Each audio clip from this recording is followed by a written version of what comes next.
The waiting room of the company was filled with the usual mix of tension, ambition, and quiet determination. Applicants sat in neat rows, most dressed in crisp suits, their resumes clutched like shields against the storm of competition. It was a prestigious firm, the kind of place where just being invited for an interview felt like a victory. The job opening was highly coveted, promising stability, respect, and a salary that could change someone's life. Among the group, however, one man stood out, not for his suit, which was neat but clearly not expensive, nor for his posture, which was humble yet steady. He stood up because by his side was a little boy, no more than 6 years old, holding tightly to his father's hand. The man's name was Daniel, a single dad who had been raising his son Ethan on his own for the last 3 years. Life had not been easy since his wife passed away, and every day had been a balancing act between work, parenting, and simply surviving. Childcare had always been his greatest challenge. On this particular morning, his babysitter had canceled at the last minute, leaving him with a choice: miss the most important job interview of his life, or bring his son along and risk the stares, the judgment, and the possibility of rejection. He chose the latter because opportunities like this rarely came twice. The room grew quiet when he entered. Some of the other candidates exchanged quick glances, a few frowned, and one even whispered something that made another chuckle. The receptionist raised her eyebrows but said nothing. Ethan, sensing the weight of the room, clung closer to his father, his big eyes darting nervously around the room. Daniel knelt down, whispered something that made the boy smile a little, and then took a seat in the far corner. He pulled out Ethan's coloring book from his worn briefcase, handed him some crayons, and encouraged him to sit quietly. Minutes felt like hours as the other applicants were called in one by one. Daniel could feel the weight of invisible judgment pressing on him, as though everyone was silently asking, "What kind of father brings a child to a job interview?" He kept his eyes down, reviewing his notes, occasionally smiling at Ethan to reassure him. His son, remarkably well behaved for his age, colored quietly, humming under his breath. Yet no matter how composed Daniel tried to be, he could not escape the piercing stares. When his name was finally called, he stood, adjusted his tie, and extended his hand to Ethan. The boy slipped a small hand into his father's, and together they walked toward the interview room. There was a murmur behind them, a low ripple of disbelief, but Daniel kept moving forward. He knocked on the door and entered. Inside, 3 people sat at a long table: the hiring manager, a senior executive, and at the center, the CEO herself. She was a woman in her late 50s, with an air of authority that came not just from her position, but from the way she carried herself, calm yet commanding. She looked up as Daniel entered with Ethan by his side. The hiring manager shifted uncomfortably, clearly surprised. The senior executive frowned slightly, but the CEO leaned back in her chair, her eyes narrowing with curiosity rather than disapproval. "Mr. Collins," a hiring manager began, his tone stiff. "We didn't expect you to bring company." Daniel swallowed hard. This was the moment he had dreaded. "I sincerely apologize," he said softly but firmly. "My childcare arrangements fell through at the last minute. I had 2 choices: cancel this interview or bring my son with me. I chose to be here because I believe this opportunity is worth everything. I'll do my best to keep him quiet." For a moment, there was silence. The hiring manager's lips pressed into a thin line, ready to move on with formalities. But before he could speak, the CEO raised her hand. Her eyes moved from Daniel to Ethan, who was half hiding behind his father's leg, clutching the coloring book. "Hello there," she said warmly to the boy.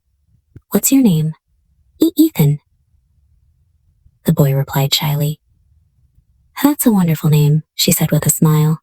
Then she looked back at Daniel. "You chose to show up despite the difficulty. That says something." The interview began. Daniel answered every question with honesty and focus, occasionally glancing down at Ethan, who sat quietly in the corner chair with his crayons. He spoke about his previous work, his dedication, his ability to adapt under pressure, and his drive to provide a better life not just for himself, but for his son. He didn't hide his struggles. He admitted that balancing parenthood and work was not easy, but he emphasized how it had taught him resilience, time management, and an ability to solve problems under stress. As the questions continued, something unexpected happened. Ethan, curious and bright, occasionally chimed in with innocent remarks. Once when his father mentioned computers, Ethan proudly declared, "Maybe Daddy fixed our laptop when it was broken." The room chuckled softly, even the stern executive. Another time, when Daniel was asked about teamwork, Ethan whispered, "Daddy always helps me with my homework." It was pure, unfiltered honesty from a child who saw his father as a hero. Far from being disruptive, these small interruptions painted a vivid picture of Daniel's character, not just as a professional, but as a human being. They showed his patience, his kindness, and his ability to remain calm under circumstances others might find impossible. The CEO watched closely, her expression unreadable. Finally, when the formal questions were over, she leaned forward, folding her hands. "Mr. Collins," she said, "I want to share something with you. Years ago, when I was younger, I was a single mother. I had no one to leave my daughter with during crucial meetings, so there were times I brought her with me. People looked at me the same way some looked at you today, with judgment. With judgment. But what they didn't see was the strength it takes to show up despite the odds. I see it in you." Daniel felt his throat tighten. He had not expected compassion, let alone understanding. The CEO continued, her voice steady but warm. "You're qualified for this position, that's clear. But more than that, you've demonstrated resilience, honesty, and commitment, not just with your words, but by your very presence here today.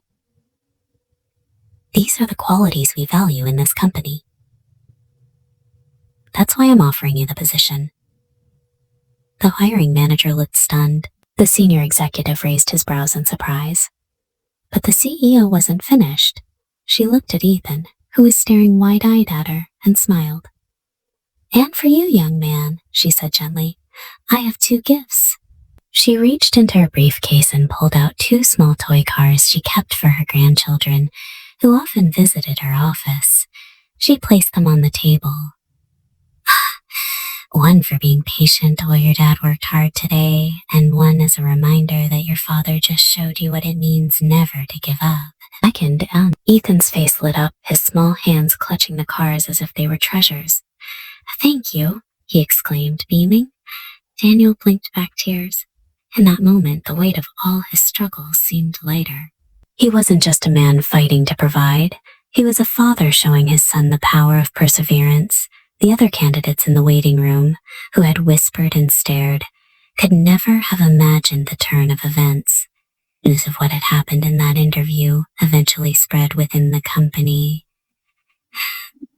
Employees admired the CEO's decision, praising her for recognizing values that went beyond resumes and rehearsed answers. Daniel started his new job with dedication, quickly proving that the faith placed in him was not misplaced. He became known not just for his skill, but for his integrity and work ethic. At home, life slowly began to change. The new salary allowed him to move into a better apartment, one with a small backyard where Ethan could play. He was able to save money for the future, enroll his son in better schooling, and most importantly, be present as a father without the constant fear of financial collapse. But the greatest transformation was not in the material improvements. What material improvements? It was in Ethan, who had witnessed firsthand what courage looked like. He had seen his father walk into a room filled with judgment, hold his head high, and come out victorious, not because he was the most polished candidate, but because he was the most authentic. Years later, when Ethan grew older, he would recall that day as the moment he learned that strength is not about never struggling. It's about showing up even when the odds are stacked against you. For Daniel, that interview was more than the start of a new job. It was a lesson etched into his soul, a reminder that being true to oneself, even in moments of vulnerability, can open doors that might otherwise remain closed. And it was a story that lived on, told and retold within the company, inspiring others to see beyond appearances, to value character as much as credentials, and to believe that sometimes the smallest hands can reveal the biggest truths. What began as a room full of stares ended as a moment of quiet triumph, a father and son walking out together, hand in hand, knowing they had faced the world's judgment and found something greater. Understanding, compassion, and hope for a brighter tomorrow.